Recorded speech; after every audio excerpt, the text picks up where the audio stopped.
Eu lembro uma vez, tinha um cara que trabalhava no Macro, aqui em Belo Horizonte, e ele foi trabalhar num supermercado lá em Presidente Prudente. Isso aqui de Belo Horizonte, sei lá, deve dar uns 800 quilômetros. Presidente Prudente é quase dividido com o Mato Grosso do Sul. Aí ele me ligou e falou: pô, Helder, já tô aqui há 2 meses sem comer um pão de queijo esse tempo todo. Não tem pão de queijo nessa terra aqui, não. Eu quero pão de queijo na minha loja aqui. Pô, eu quero comprar, como é que faz? Eu falei: puxa vida, como é que eu vou fazer? Eu falei: mas você quer comprar, eu quero vender, pô, então vamos ver como é que nós vamos fazer. Aí eu falei: não, pô, eu quero comprar aqui, dá para mim comprar umas 20 caixas, seriam uns 200 quilos. Eu falei: não, então tá, eu vou te vender. Peguei os dados e tudo, não sei o quê, não tinha como entregar. Eu tinha uma caminhonete fechada, comprei um monte de caixa de isopor, botei essas caixas dentro da caixa de isopor, saí aqui de noite, pum, amanheci em Presidente Prudente para entregar para ele. Aí, não, agora é o seguinte, pô, não vai dar para eu vir aqui toda semana, nem de uma vez por mês. Então, me fala quem são, né, de quem que você compra os outros congelados aqui, que eu vou arrumar um distribuidor.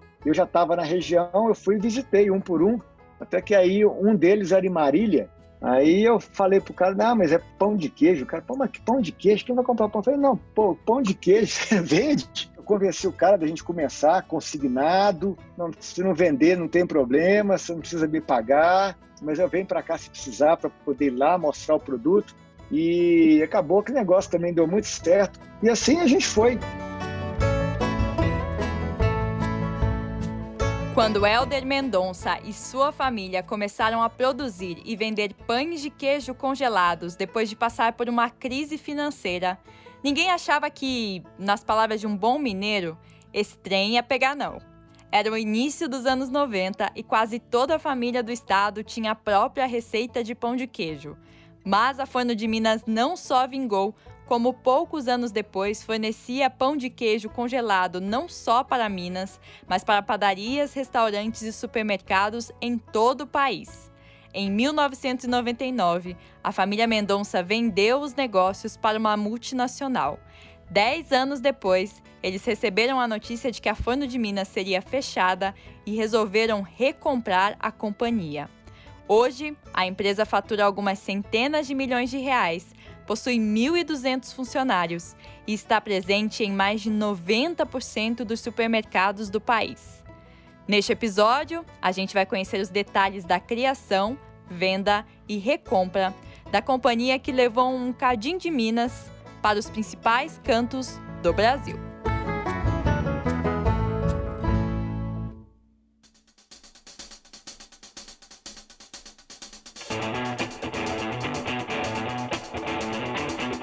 Este é o Do Zero ao Topo, um podcast que conta a história dos homens e mulheres por trás das maiores empresas do Brasil e do mundo.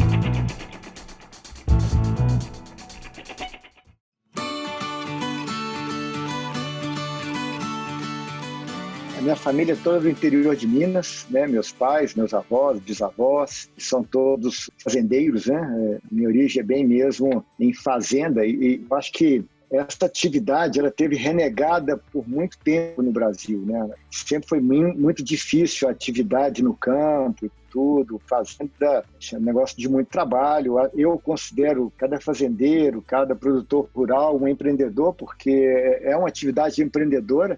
Eu acho que você tem ali todas as atividades que caracteriza um empreendimento, um empreendedor. Então eu acho que, de certa forma, né, tenho certeza, influenciou muito também, eu acho que na minha formação, né, assim, os exemplos, né, dos meus tios, pais, avós, né, todos com seus empreendimentos rurais. A minha origem, formação e convivência sempre foi com as pessoas do campo, as pessoas de fazenda, do interior. E bom, é isso, você e sua família, era você, seu pai, sua mãe, mais 3 irmãs, se mudam então quando você tinha 7 anos para Belo Horizonte. Qual que era o objetivo da família naquele momento? Por que essa mudança, né? E como é que foi? Aqui em Minas é muito comum, assim, quando as crianças chegam na idade de estudar, de mudar para a cidade, né? Mudar da fazenda para a cidade. Então foi o que aconteceu, né? Eu já tinha 7, minha irmã mais velha já tinha 9 anos, já uns 3 irmãos em idade de começar a escola, tá? E a gente veio para estudar, né? Eu vim com a minha mãe e meu pai continuou na fazenda, né, cuidando das atividades e tudo. Infelizmente, ele faleceu de acidente de carro, né, com 37 anos, mas o objetivo da gente ter mudado para Belo Horizonte foi para estudo, né, para estudar. E ele faleceu pouco tempo depois de vocês mudarem para Belo Horizonte, então? Um ano depois, um ano depois. E isso, bom, imagino que desestabilizou ali a família, né? Sua mãe teve que sustentar você e suas irmãs, como é que foi esse período? Bom, foi muito difícil, meus avós pressionaram muito a minha mãe voltar para o interior, mas ela não quis, ela queria que a gente morasse e tivesse uma educação em Belo Horizonte. A minha mãe, até então, ela cuidava da gente, né, nunca tinha trabalhado fora da casa, né?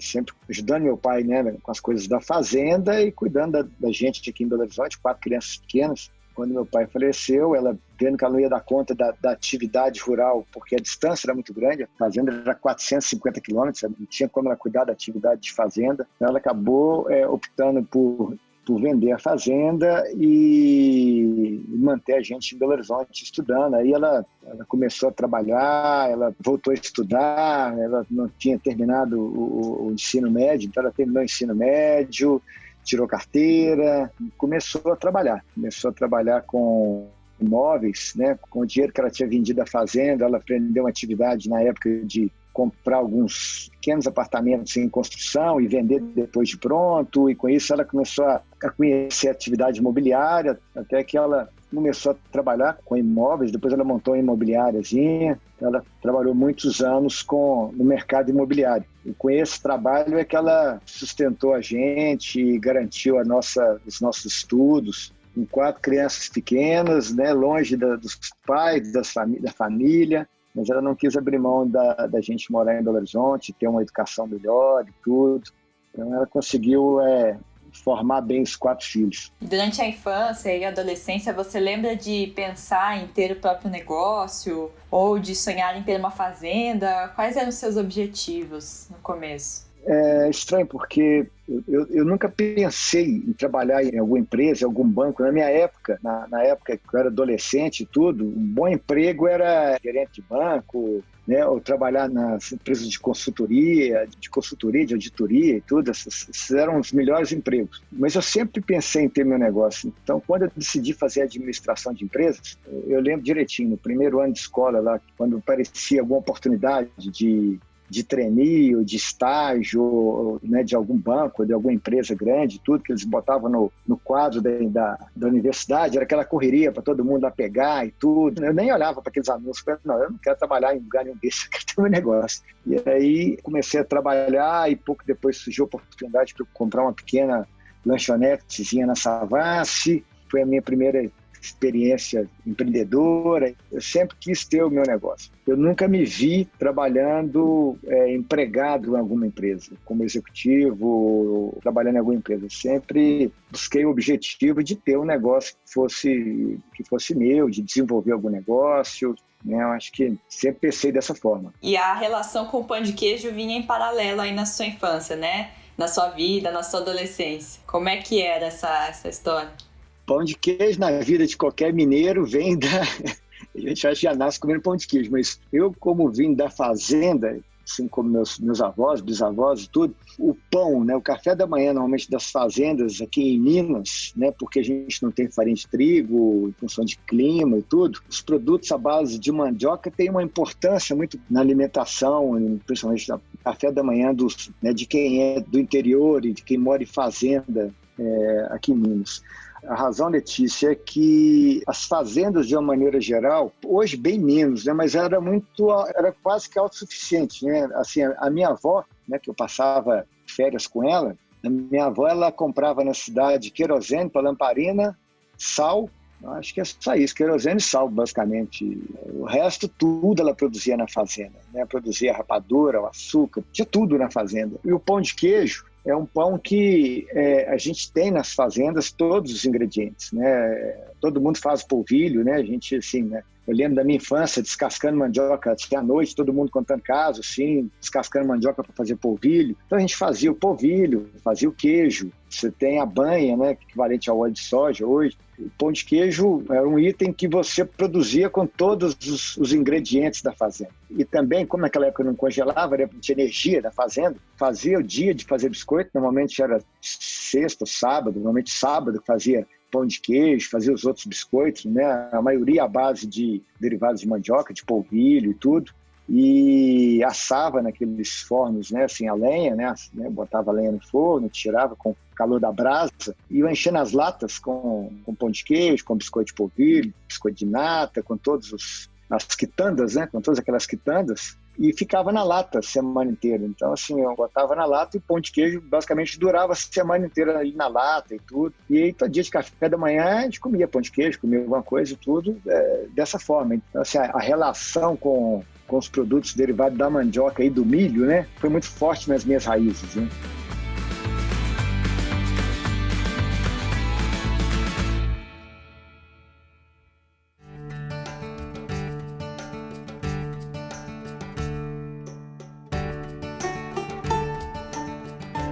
E você tem essas lembranças da fazenda, mas ao mesmo tempo, quando vocês mudaram para a capital e sua mãe começou a trabalhar, o pão de queijo teve que ser feito de maneira diferente aí.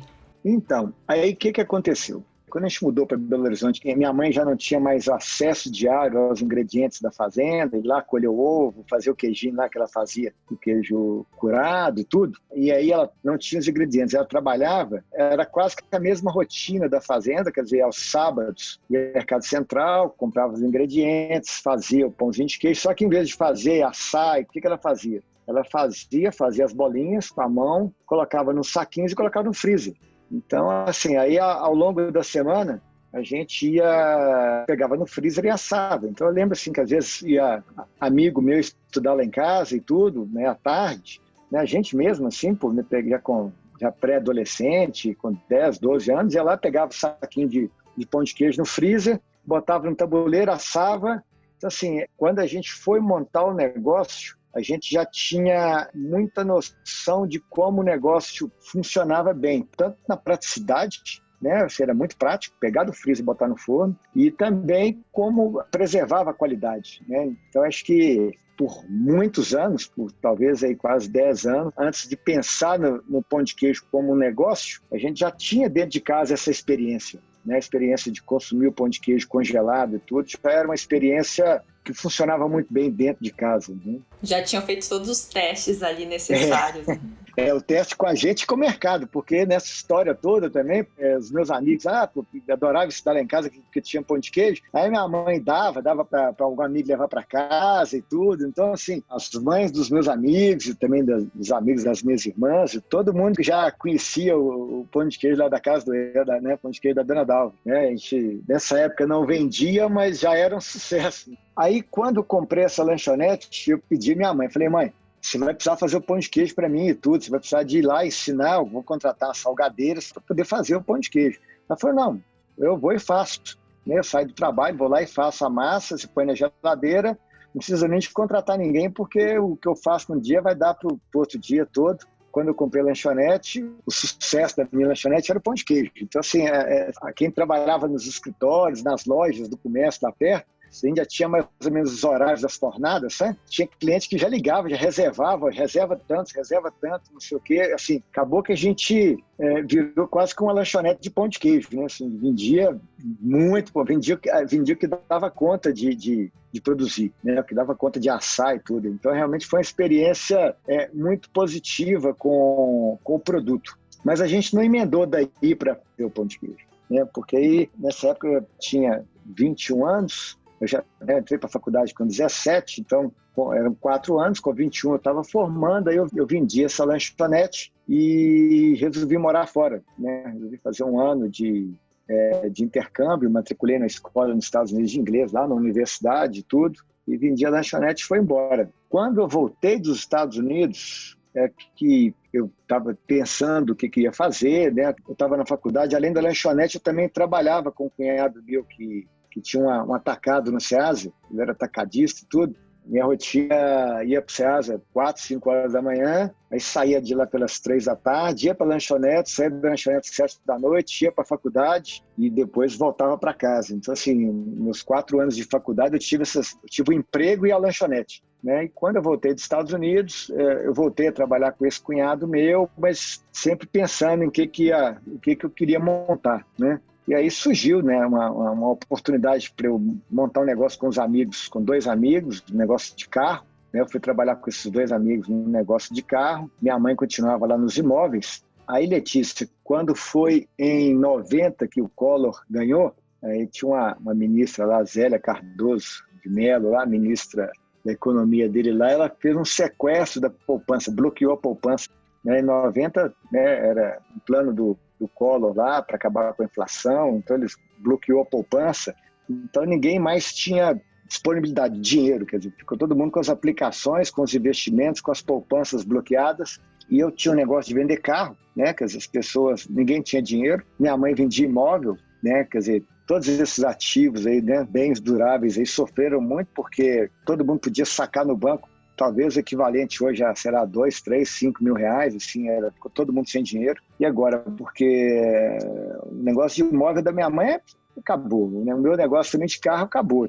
Aí eu falei, vamos montar um negócio de pão de queijo. Aí que surgiu, falei, vamos montar um negócio, a única coisa que as pessoas estão fazendo é comendo, ninguém está comprando nada, só está comendo.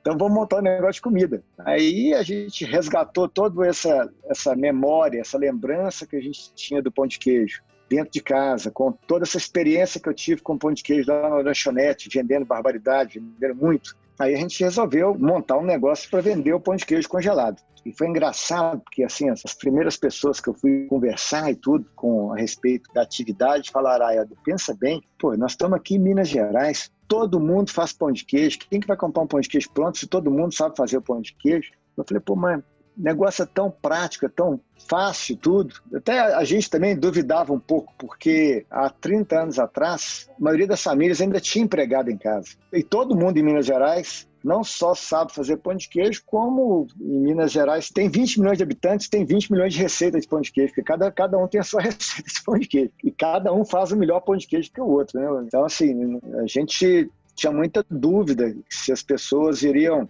deixar de fazer a sua receita para comprar uma receita de outra pessoa, porque todo mundo faz, todo mundo tem a sua receita, todo mundo quer valorizar a sua receita. Né? Quando você vai na casa de qualquer mineiro, nessa época, então, assim, a dona da casa quer assar um pão de queijo e tem orgulho do pão de queijo que ela faz. Mas a gente, assim, como também não tinha muita alternativa e os nossos negócios estavam muito parados, a gente resolveu investir. E o investimento também não foi tão alto, a gente resolveu tentar e montamos, né? Assim, começamos bem pequeno, alugamos uma lojinha pequenininha, era só uma funcionária, foi prosperando, foi dando certo.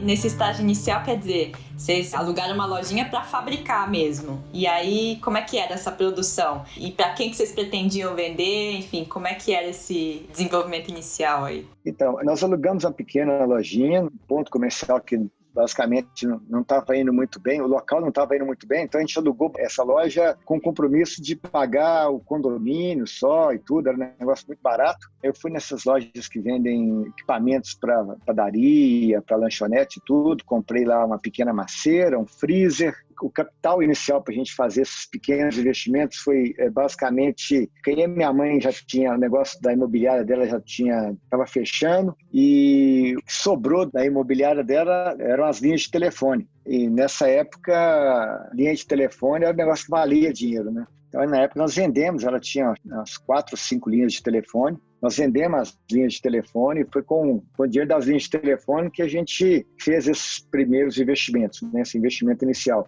Os primeiros equipamentos, contratar funcionária. E aí a gente começou pequenininho, a gente fabricava 60 quilos por dia de pão de queijo e o objetivo era vender nas padarias, vender em alguns mercadinhos, achar aí alguns clientes basicamente mais em padarias, né, para que eles pudessem vender congelado ou assar e vender assado. Aí a coisa começou aos poucos. Depois a gente já começou a vender em algum supermercado local, em Belo Horizonte. Aí, nessa época, também os supermercados, a área de congelados era a área ainda tinha muito pouca visibilidade, até porque também quase não tinha. Nessa época, produtos congelados tinha basicamente produtos industrializados congelados, né? Porque obviamente já tinha frango congelado e tudo, mas de produtos industrializados tinha quibe, almôndega, basicamente quibe, almôndega e hambúrguer congelado, não tinha quase que nada. Então, assim, o supermercado não tinha equipamento.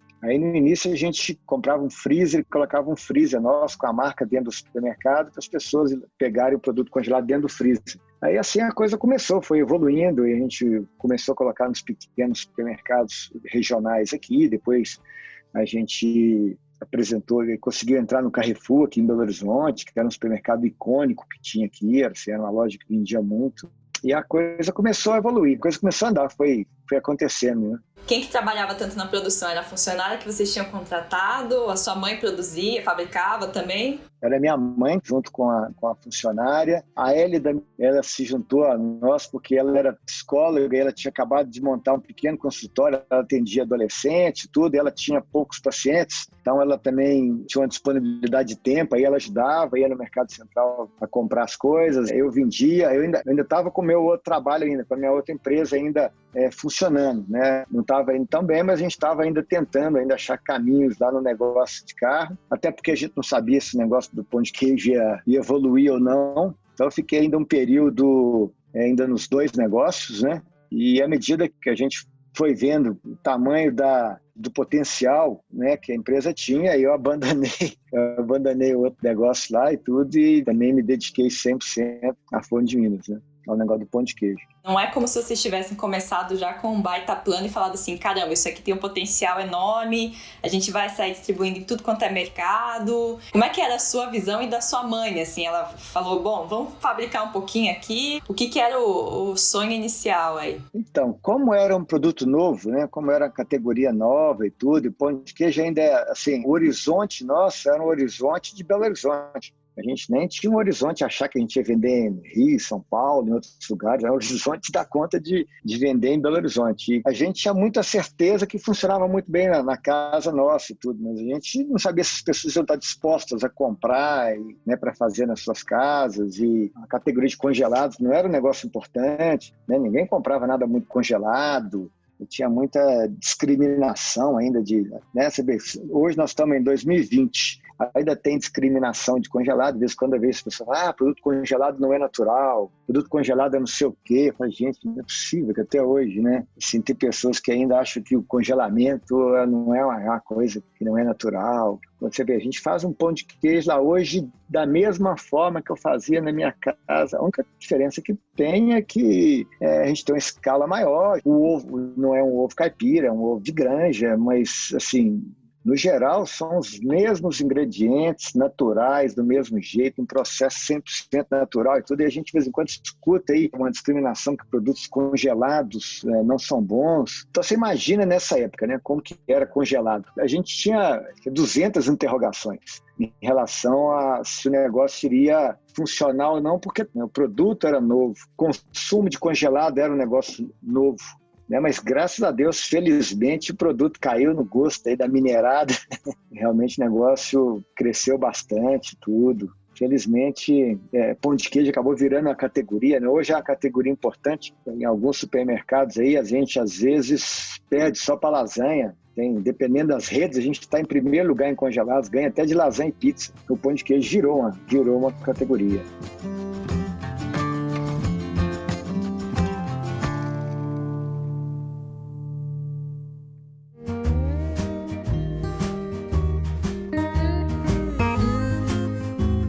Como é que era a logística inicialmente, assim, de fazer as entregas, né? Vocês foram conquistando supermercados, padarias, foram contratando mais gente ou você mesmo fazia as entregas? Como é que funcionava? A entrega era um outro desafio, né? Porque a gente não tinha caminhão com equipamento e tudo, então eu comprava umas Kombis e mandava fazer um isolamento de isopor e fibra de vidro nas Kombis, assim, a Kombi virava uma caixa de isopor. E a gente botava poucas entregas ali, ia correndo, entregava, voltava, então não dá tempo de descongelar, e assim foi. Então, no início, assim, a frota era própria, e assim a gente começou a entregar. Agora, quando a gente começou a vender fora de Minas, aí eu dei muita sorte, porque perto de onde tinha a Forno de Minas, tinha uma indústria de carne que chamava Alimenta. A Alimenta, o dono da Alimenta, o empreendedor lá, o cara era um visionário, pra você ter ideia, pô. Em 90, 91, 92, a Alimenta já tinha uma rede de boutiques de carne. Era uma empresa de alimentação industrial, para refeitório das grandes empresas. Então, eles tinham uma unidade, uma indústria para processamento das carnes. Eles começaram a pegar as carnes mais nobres e criar um boutique de carne Alimenta. Eles tinham em São Paulo, tinha no Rio, tinha no Nordeste. E essa unidade industrial era muito pertinho da Forno de Minas. E aí eu fui lá e tudo, e conversei com eles lá, para eles transportarem o pão de queijo para mim. Então eu pegava uma carona lá, quer dizer, ajudava a complementar a carga deles. Para eles também era bom, porque enchia mais o caminhão e eu conseguia, né, com isso, levar o pão de queijo. Comecei a levar o pão de queijo, né, para os lugares mais distantes, aí, aproveitando essa logística que a Alimenta proporcionava lá. Então acabou que isso ajudou muito assim, no início, né, porque a gente queria muito vender. Então, quando a gente achava assim, algum supermercado, alguém queria comprar 200, 300 quilos, a gente queria entregar de todo jeito e às vezes a conta não fechava por causa do frete. Eu lembro uma vez, tinha um cara que trabalhava no Macro, aqui em Belo Horizonte, e ele foi trabalhar num supermercado lá em Presidente Prudente. Aí esse moço, que era o comprador do supermercado em Belo Horizonte, foi transferido para Presidente Prudente, que isso aqui de Belo Horizonte, sei lá, deve dar uns 800 quilômetros. Presidente Prudente é quase dividido com o Mato Grosso do Sul. Aí ele me ligou e falou: pô, eu já tô aqui há 2 meses sem comer um pão de queijo esse tempo todo. Não tem pão de queijo nessa terra, que nem eu quero pão de queijo na minha loja aqui. Pô, eu quero comprar, como é que faz? Eu falei: puxa vida, como é que eu vou fazer? Eu falei: mas você quer comprar, eu quero vender, pô, então vamos ver como é que nós vamos fazer. Aí eu falei: não, pô, eu quero comprar aqui, dá para mim comprar umas 20 caixas, seriam uns 200 quilos. Eu falei: não, então tá, eu vou te vender. Peguei os dados e tudo, não sei o quê, não tinha como entregar. Eu tinha uma caminhonete fechada, comprei um monte de caixa de isopor, botei essas caixas dentro da caixa de isopor, saí aqui de noite, pum, amanheci em Presidente Prudente para entregar para ele. Aí, não, agora é o seguinte, pô, não vai dar para eu vir aqui toda semana, nem de uma vez por mês. Então, me fala quem são, né, de quem que você compra os outros congelados aqui, que eu vou arrumar um distribuidor. Aí ele me mostrou: não, esses produtos aqui eu compro de tal, esse aqui eu compro de tal. Eu já estava na região, eu fui e visitei um por um, até que aí um deles era em Marília, que era um cara que chamava Iglu, que era um distribuidor de peixe que tinha lá em Marília. E ele atendia todo aquele interior de São Paulo, daquela região ali, através de Marília, dessa Iglu. Aí eu falei pro cara: não, mas é pão de queijo. O cara: pô, mas que pão de queijo? Quem vai comprar pão? Eu falei: não, pô, pão de queijo, você vende?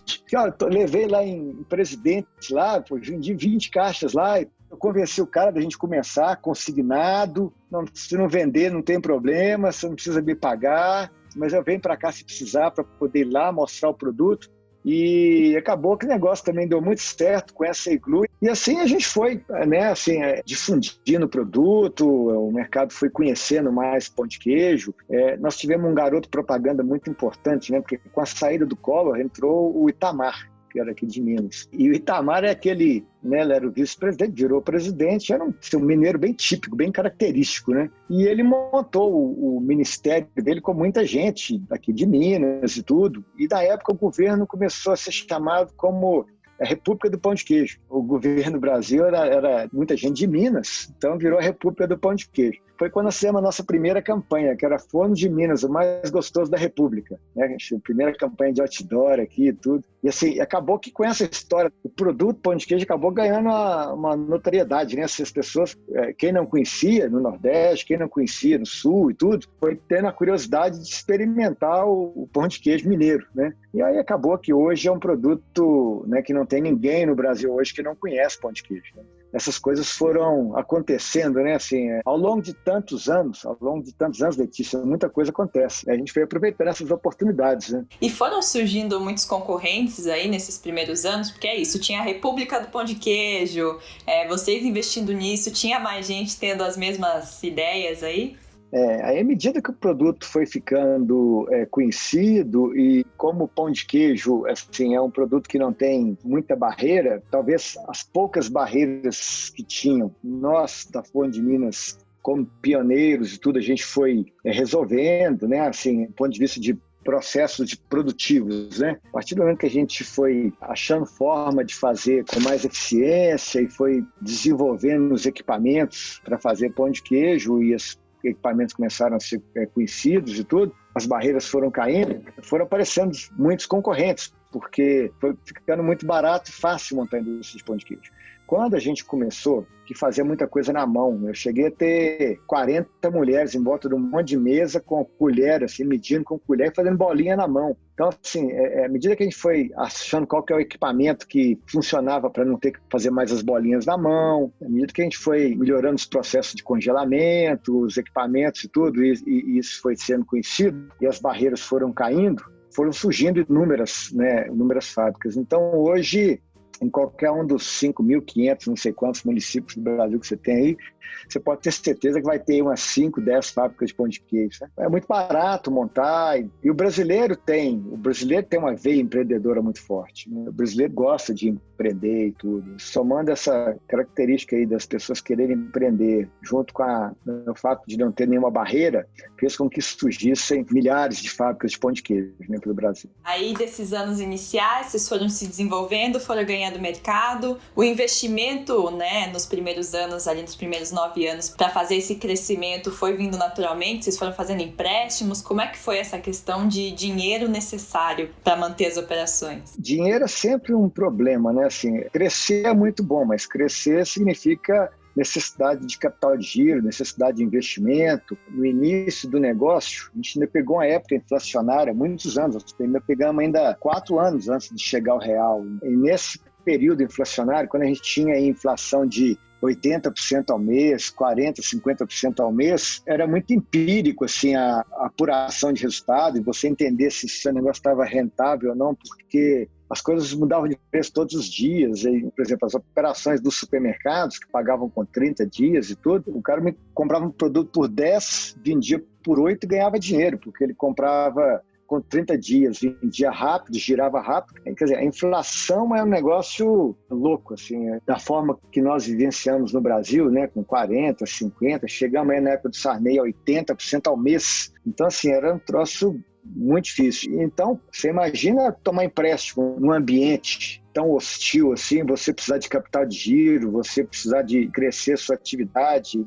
Assim, foi muito difícil. E depois do Plano Real, a gente pelo menos tinha um pouco mais de visibilidade, né, dos negócios, o mercado ficou melhor para gestão de recurso. E a gente, como tinha um negócio bastante saudável, bastante rentável e que crescia muito forte, com isso a gente acabava conseguindo acesso a crédito, né, de banco. Naturalmente, no início, a gente descontava os recebíveis, né, descontava os duplicatos, os recebíveis e tudo, antecipava os recebíveis. Não tem como crescer, principalmente na velocidade que nós crescemos. Né? Nos primeiros meses, a gente fazia 60 quilos por dia de pão de queijo. Quando nós vendemos o negócio lá em 99, era 60 mil quilos de pão de queijo por dia. Então, não tem como se ter uma evolução tão grande sem você buscar recurso no mercado, né?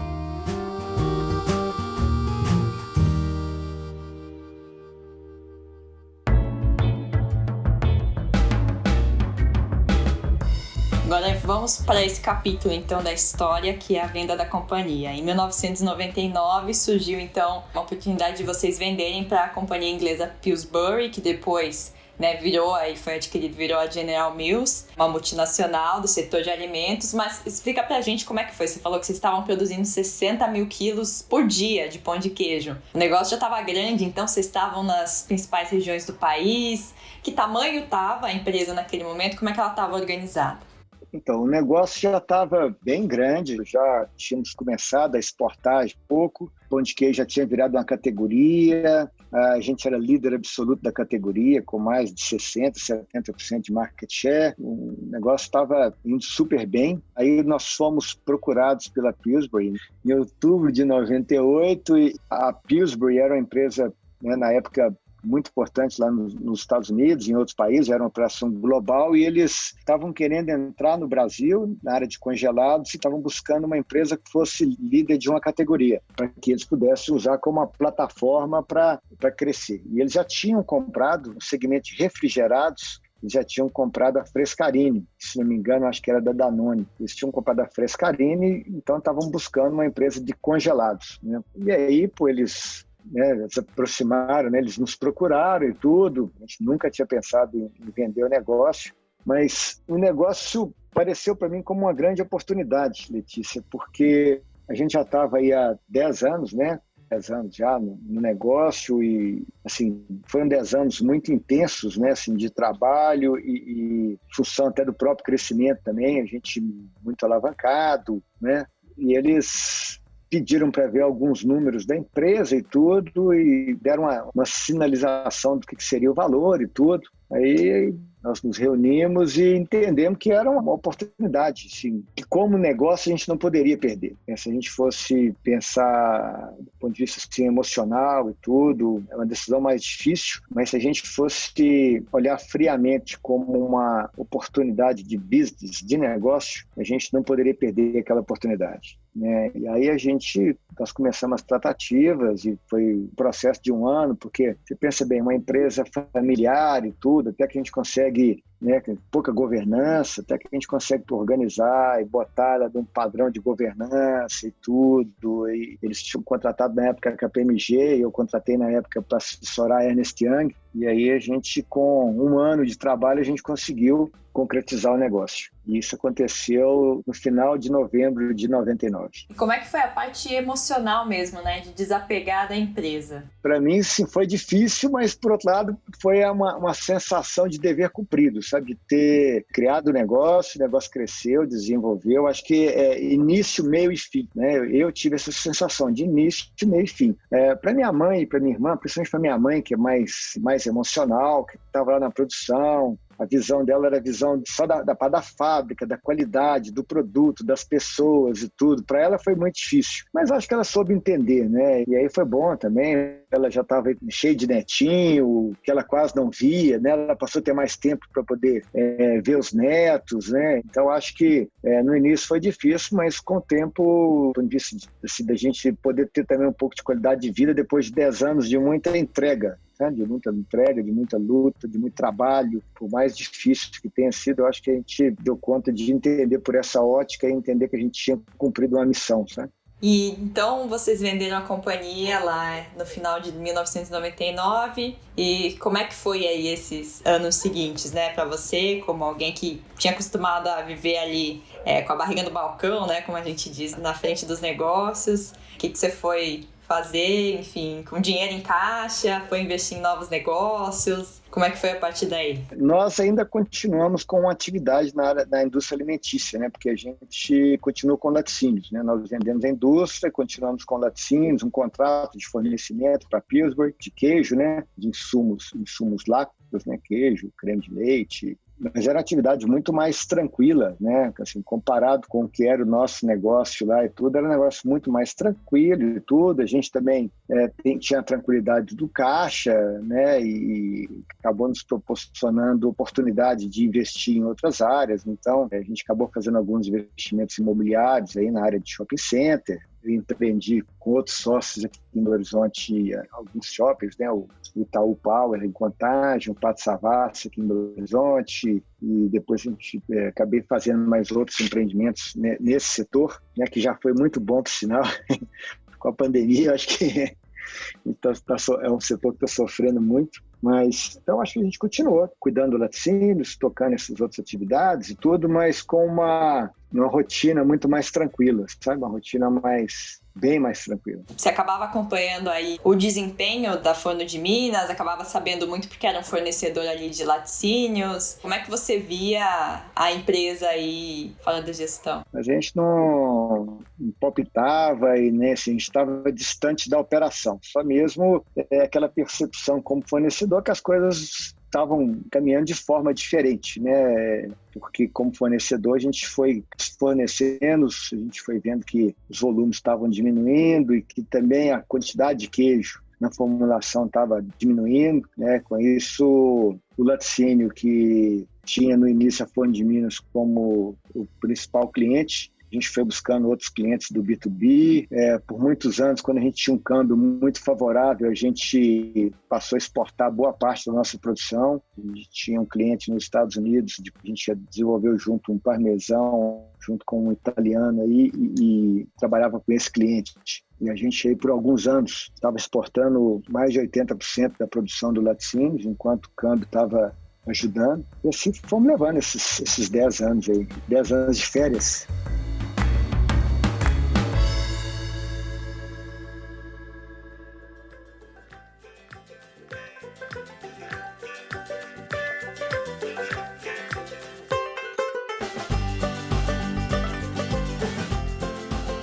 E como é que acabou esse período de férias da Fone de Minas aí? Conta como é que surgiu essa oportunidade de recompra.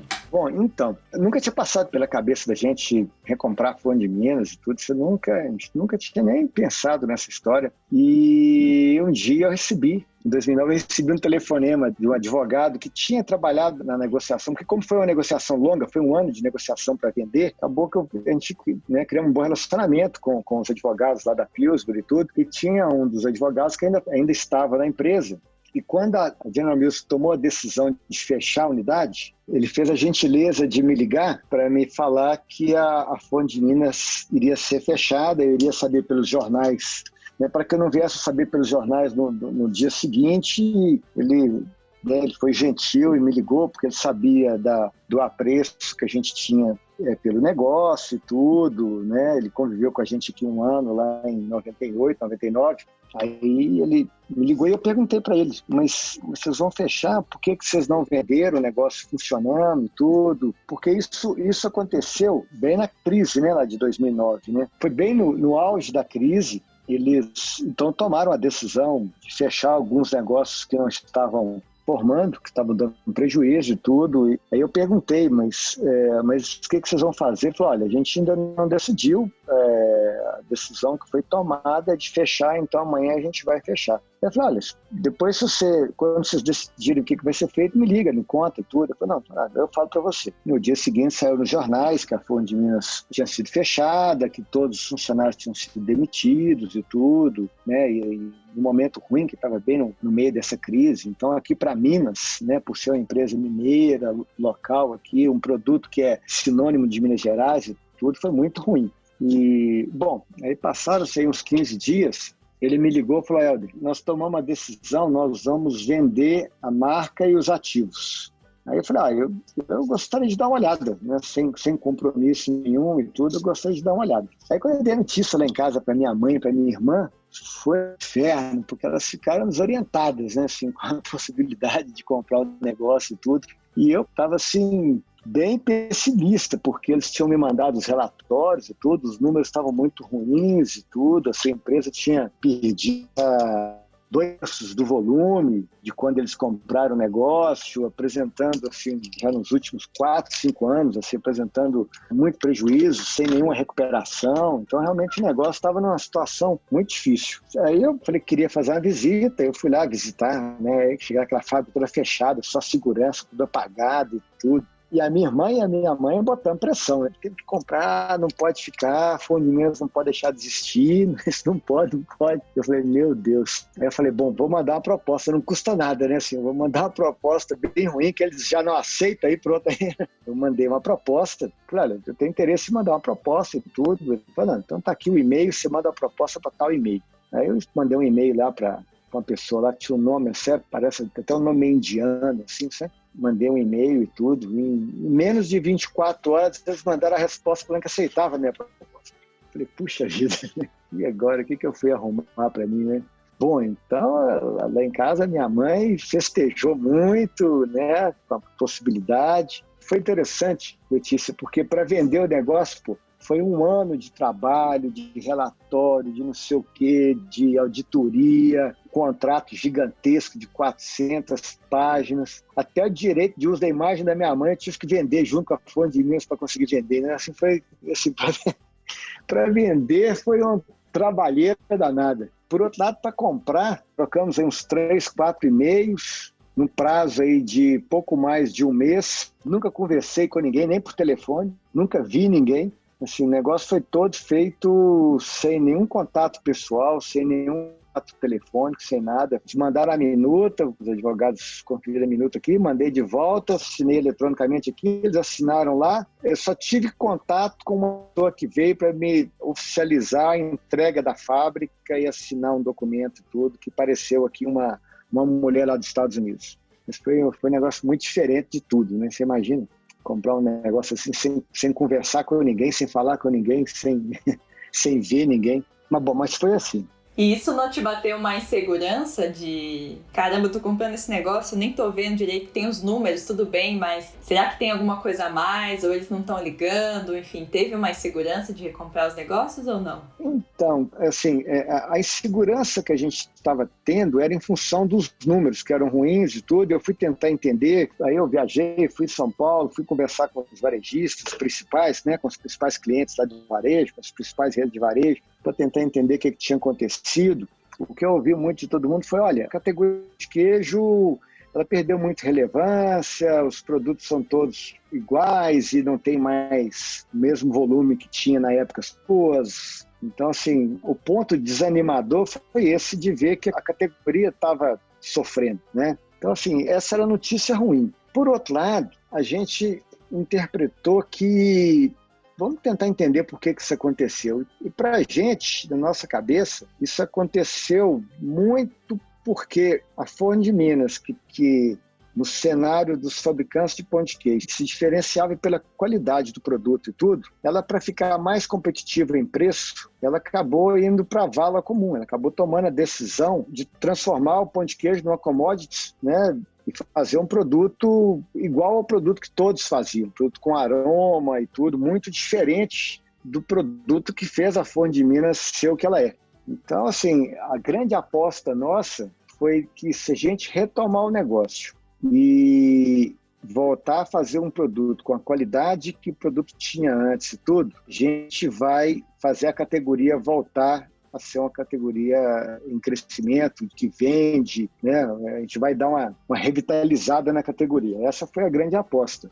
Nós tínhamos feito também uma proposta que, se tudo errado, o valor dos ativos, do imóvel, meio que também pagava o valor que a gente estava pagando pela empresa. Então, assim, a gente resolveu arriscar, né? Resolveu arriscar e apostando que talvez o reconhecimento da empresa está voltando para os antigos fundadores, a gente retomar a qualidade do produto. Aí teve uma cerimônia de reinauguração da fábrica. Como é que foi para os funcionários também, né? Vocês recontrataram muita gente, abriram a fábrica. Como é que foi esse? O que nós fizemos? Assim, o objetivo era ser o mais rápido possível, porque como o produto já estava fora das gôndolas, a gente corria o risco de ser descontinuado dos supermercados e tudo, a gente ia ter que passar por um processo de voltar, e quanto mais tempo demorasse, pior, mais difícil seria ficar para a gente conseguir voltar com o produto para as gôndolas, né? E, então a gente acelerou, essa ideia era fazer o mais rápido possível. Então, no primeiro momento, a gente já mandamos uma comunicação para todos os funcionários, recontratando todos, eram mais de 400 funcionários que tinham sido demitidos, nós contratamos todos os 400 funcionários de volta, fomos correr atrás de ajustar alguns processos que tinham sido modificados e tudo, acertar fornecimento de matéria-prima, voltar a conversar com os fornecedores, né, começar a fabricar lá no Laticínios queijo já com perfil do pão de queijo, e isso aí era um outro problema, porque eu preciso lá de maturar o queijo por 6 meses, 8 meses, eu não tinha esse queijo. Então, no início, a gente começou comprando queijo, aí a gente começou comprando alguns queijos da Argentina, do Uruguai, tinha alguns queijos da Goia, que eram queijos mais maturados e tudo. A gente estava correndo contra o tempo para voltar com o produto para as gôndolas, né? Que não ficasse muito tempo desabastecido, a gente não piorasse a situação. E no início, assim, as pessoas foram contratadas, a gente já pegou de cara, já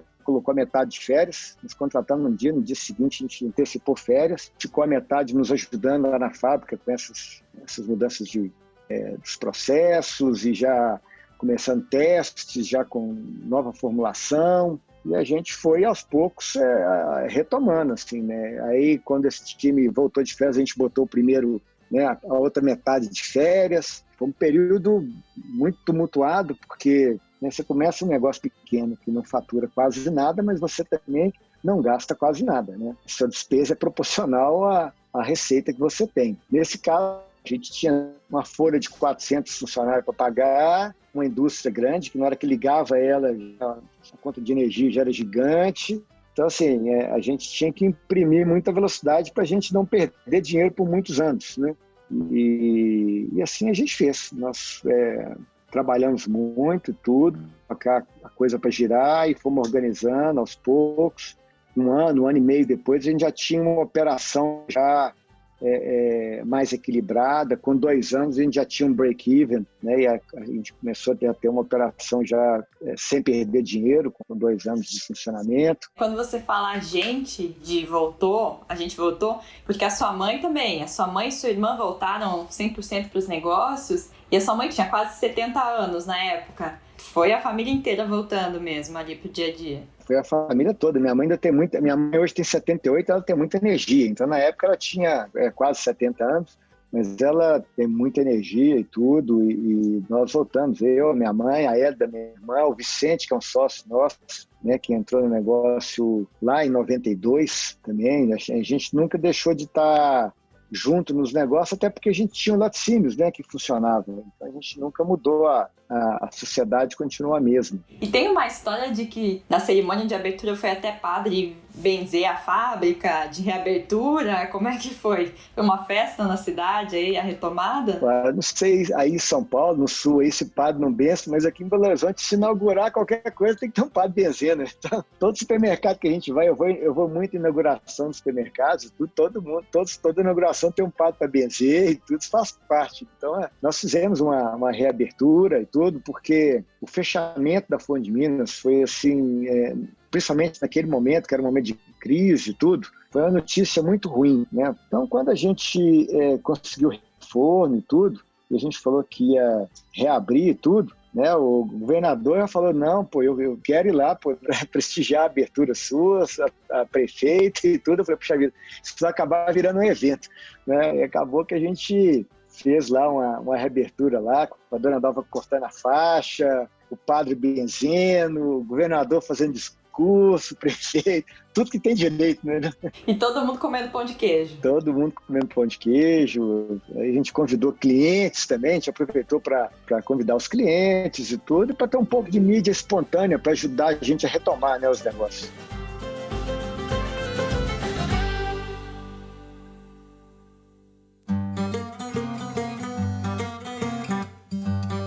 E aí, como você mencionou, em 2010 veio o Fundo Carioca e Mercato, né, que investiu na companhia, no setor, ajudou vocês a crescer. Depois essa participação ali em 2013 foi comprada pelo Grupo Bozano, e vocês foram ampliando, diversificando também o portfólio. É isso? O que era para vocês o foco naquele momento? Era mais recuperar mercado em supermercados, o contato ali com o consumidor final, ou era mais o food service, que são os restaurantes, as lanchonetes, as padarias? O que era o foco de vocês? O que é o principal aí?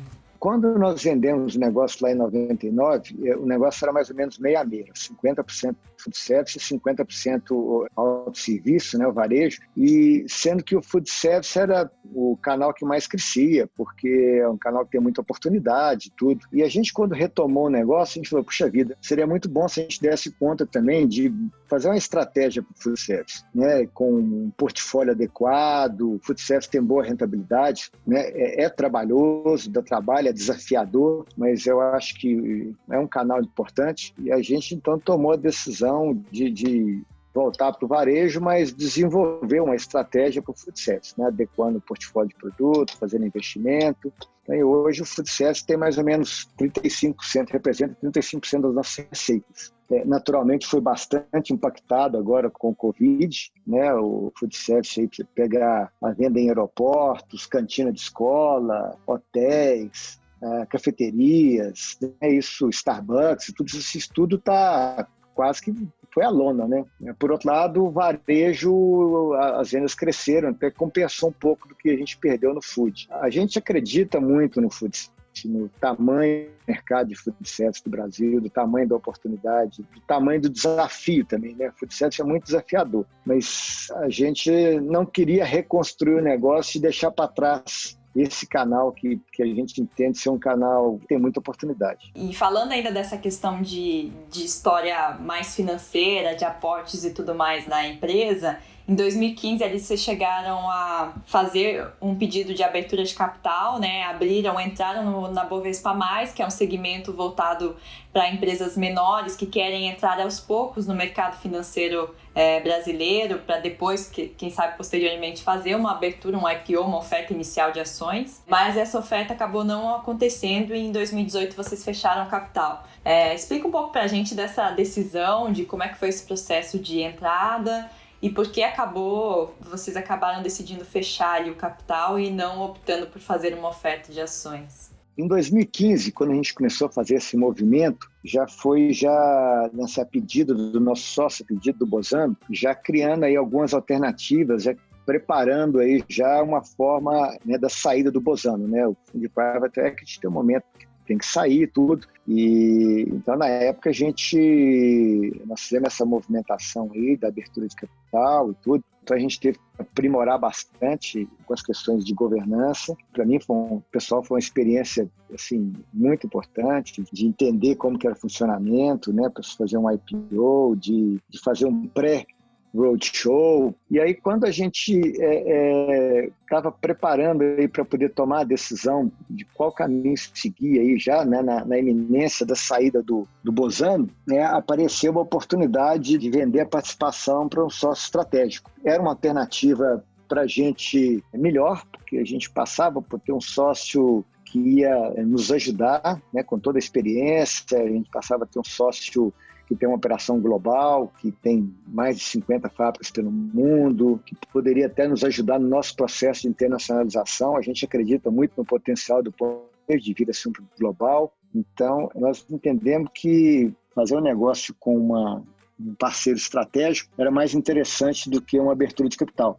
E assim que o negócio foi feito, como a McCain, né, apesar de ser uma empresa de 80 anos, e também a empresa familiar de capital fechado, a gente não via por que manter a empresa com capital aberto e tudo, e a gente resolveu fechar o capital. E aí foi essa decisão que vocês já tinham daí a sociedade com a McCain, né, que veio e comprou 49% da empresa, né? Ela comprou uma parte que já era do Grupo Bozano e mais uma parte que era da família aí de vocês, é isso? Perfeito. E a McCain, que é conhecida, para quem não lembra do nome, mas é muito fácil lembrar daquela batata frita deles com uma carinha, né? Com um sorriso, com smiles aí. A McCain é líder global em processamento de batata, né? Assim, uma empresa, né, como eu já falei, né, anteriormente, a empresa familiar, está na terceira geração. Hoje é uma empresa profissionalizada e eles têm muito interesse em desenvolver os negócios no Brasil. O Brasil é um mercado importante em batata pré-frita congelada. Se não me engano, eu acho que não sei se o quinto ou sexto maior mercado. Eu acho que para eles é uma oportunidade de ter um parceiro local que conhece, né, bastante o mercado local. E para a gente é a oportunidade de aproveitar toda a experiência, todo o conhecimento, todo o know-how, né, que uma empresa desse porte pode trazer para a gente. Então, acho que está sendo bastante proveitoso. A gente tem uma sociedade bastante harmônica, com muitas sinergias, né? Nós tivemos aí nesses primeiros 2 anos aí muitos projetos aí de sinergia entre as empresas. A gente está muito feliz com a sociedade. Acho que está, né, com uma decisão bastante acertada. Foram eles que vieram procurar vocês ou como é que foi esse contato inicial aí? A gente já tinha um contato com a McCain, a gente já conhecia e tudo, mas o Bozano, nesse processo de saída, o Bozano contratou um banco para auxiliar na saída, seja fosse uma saída via um IPO, via venda para um outro private equity ou venda para uma empresa estratégica, né? Um sócio financeiro, um estratégico.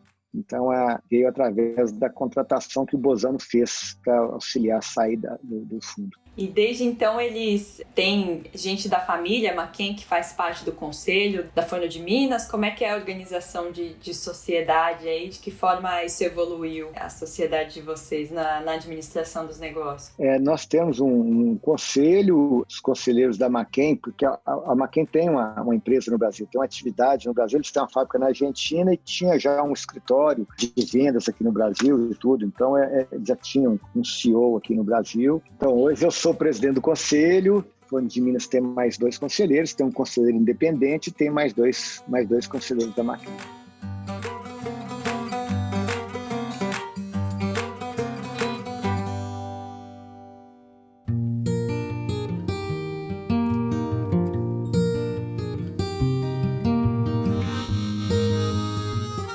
Bom, e como a gente falou, a pandemia, por um lado, afetou o mercado de food service, mas por outro, aí aumentou a alimentação em casa, né? Qual é o foco de vocês hoje em dia e que avenidas de crescimento vocês veem aí para o futuro, para os próximos anos? Assim, a pandemia teve um impacto muito grande, né, no food service. A gente vinha num processo aí de estar investindo, de estar, né, pensando em novos produtos. Nós estamos num projeto que a gente chama de projeto global, que é esse projeto da McCain apoiar a Forno na internacionalização do pão de queijo. É um projeto que, se funcionar, acho que vai ser muito importante para a empresa, para a companhia. O laticínios também, a gente vem fazendo, né, fizemos vários investimentos no laticínios para a gente aumentar a capacidade de produção, aumentar a capacidade de estoque, para a gente poder maturar um volume maior de queijo, aproveitando as sazonalidades que tem no negócio de lácteos, né? Então, assim, a gente está estruturando o negócio para crescer. Esse ano aí, a gente vem crescendo aí acima de 2 dígitos ainda, ano após ano. Tem muita oportunidade ainda, né? Em novas categorias. A empresa está fazendo 30 anos esse ano agora. A gente lançou aí 2 produtos comemorativos aí dos 30 anos. Aí, um pão de queijo com receita toda especial e tudo, realmente sensacional, está aí então sucesso. E a gente lançou também um pão de queijo no formato waffle, que também é um produto muito legal, muito prático e tudo. É um pão de queijo de 2 minutos na torradeira. Então é cheio de ideias, cheio de projetos. E a ideia, quer dizer, isso também, continuar crescendo o número de produtos, as categorias aí. Não só de pão de queijo, mas de outros produtos. Até mesmo para completar o mix de food service, a gente investiu aí junto com a McCain numa linha que a gente está chamando de linha de aperitivos, né, onde a gente vai fabricar para a McCain produtos de aperitivos aí para ela compor o mix, né, dela. A McCain anda muito em bares e restaurantes e tudo, a Forno anda mais em cafeterias, lanchonetes, padarias, cantinas de escolas, né. O food service nosso é um pouco diferente do food service deles. Eles são muito fortes em aperitivos na Europa, nos Estados Unidos e tudo. Aqui no Brasil eles não tinham uma base de aperitivos, então a gente está colocando uma linha para aperitivos e também aí com isso a gente vai fazer alguma coisa para forno também, alguns produtos pré-fritos e tudo, para complementar o mix do nosso food service. E na questão da internacionalização, hoje vocês já exportam para muitos países? Como é que está o tamanho na exportação? A gente exporta para acho que 16 ou 17 países e a gente está aí com um projeto junto com a McCain para a gente desenvolver esse crescimento do pão de queijo. Quer dizer, o grande desafio é porque o pão de queijo, apesar da gente adorar o produto, os gringos quando vêm aqui, né, os visitantes de outros países adoram, mas ainda é um ilustre desconhecido. Então, assim, o grande desafio nesses mercados que são muito competitivos é fazer com que o produto passe, que o pão de queijo passe a ser um produto conhecido. Então, a gente, junto com a McCain, que tem uma entrada muito forte no food service, a gente está apostando que talvez o caminho para a gente divulgar o pão de queijo via o food service, né? Você levar ele aí para um café da manhã, quem sabe num McCafé, ou ampliar a nossa distribuição no Starbucks nos Estados Unidos. A gente já fornece no Starbucks em vários países aqui da América do Sul, né? Mas o número de cafeterias Starbucks nos Estados Unidos é muito, né, infinitamente maior. Então seria realmente, para a categoria pão de queijo, né, para o produto, seria sensacional assim, a gente conseguir ter uma distribuição maior aí no food service. E com isso, à medida que o produto for ficando conhecido, a gente vai depois abrindo espaço para o autosserviço, né, para os supermercados. E a Dona Dalva continua nos negócios aí ou hoje está mais em casa? Como é que tá? ela ainda está bem ainda. Dona Dalva, agora com a pandemia, como ela é grupo de risco, ela é diabética e tudo, tem 78 anos, ela está mais parada, mas seguramente, assim, tomar a vacina, no dia seguinte ela vai estar amanhecendo, vendo o sol nascer na fábrica. Então, ela é a paixão dela, se deixar ela quer chegar lá de manhã, ir embora à noite, tudo. Então a gente tem que ficar policiando ela lá, se deixar ela mora dentro da fábrica. Então tem muita energia ainda, graças a Deus. E o restante da família continua junto?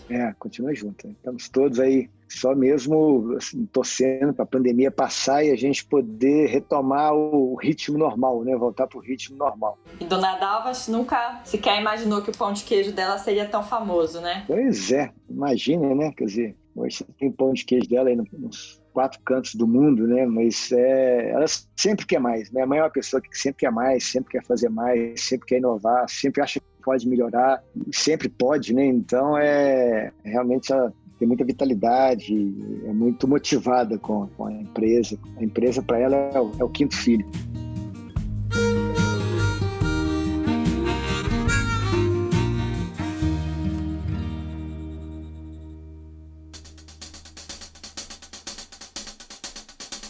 Bom, por hoje é só, mas não custa lembrar que você pode sempre acompanhar mais sobre o Do Zero ao Topo no nosso Instagram, @dozeroautopo_oficial.